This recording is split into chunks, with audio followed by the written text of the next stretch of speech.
As a competitive Counter-Strike player, I played tons of hours, and I would practice, including before matches. And some nights, these lead-up practice matches, I'd play phenomenal, okay? I would play very well. And then take a little bit of break like we always do, come back, play the match, and just tank the match, like play terrible. Why was this happening? I could not for the life of me figure it out. Why was this happening to me? I'd play more and play more to practice more to try to reduce the inconsistency, but it wasn't about playing more. That was not what was causing the fact that sometimes these matches immediately following good games was turning out to be a nightmare. What's up, dreamers? Welcome to Drive and Vibin'. If you can relate to this, you're gonna want to hear this. Today, I want to talk about what kind of nutrition mistake you need to avoid to help improve that consistency of yours. So I'm gonna go back to the story that I started with. If you didn't watch the intro, shame on you, but here it is again. I would play tons of hours of Counter-Strike. And on match night, we would practice. We would practice some of our routines, whatever you want to call them, strategies. We'd practice by scrimming, and then, and some nights I'd play phenomenal. Like, man, I am ready to frag. And then I'd get into the match. We'd take a little bit of a break, just like we always do. Everybody relax, chill, get some water, do whatever, eat some food. There's a key ingredient in my downfall here. And then we would come back. Now this is what would happen, okay? I would eat food, come back, I'd warm up a little bit again, and then what would happen is, from the food that I ate, because typically it was fast, quick food that I grabbed, snack, heavy in carbs, heavy in sugar, I didn't care, I just wanted to eat something very quickly.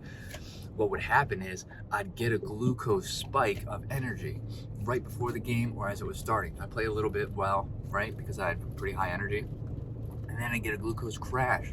And I wouldn't even realize, because I'm in the heat of the game, that I'm starting to crash, and that my reaction time is diminishing, and that my cognitive ability is diminishing.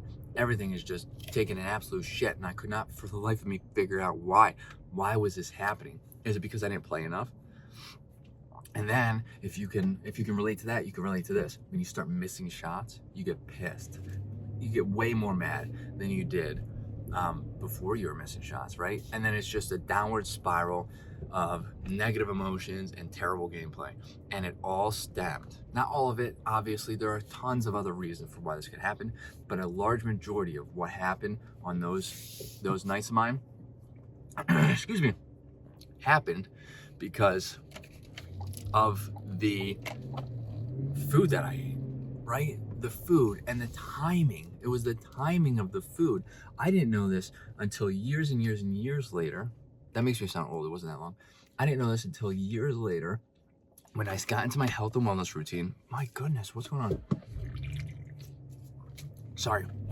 And I learned about, you're sitting in the passenger seat, you're stuck. And I learned about health and wellness and what happens when you eat food and the glucose spikes and the glucose crashes, where that comes from. And that 2 o'clock feeling, the large majority of the time, comes from food. But this is why sports athletes don't eat up until 90 minutes before the match, around there. Like they won't eat 90 minutes before the match, 90 minutes and above.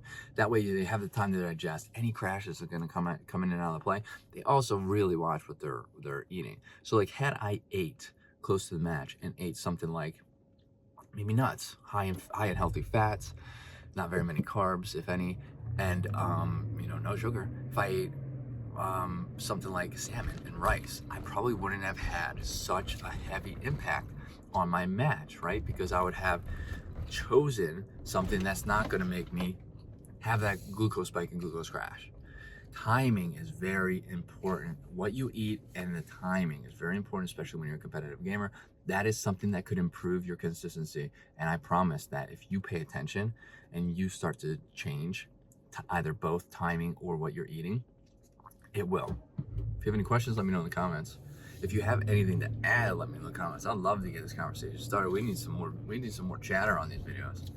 Hit that like button, helps out the channel. Hit the subscribe button for more content like this. And I hope to see you in the next video. Later, dreamers.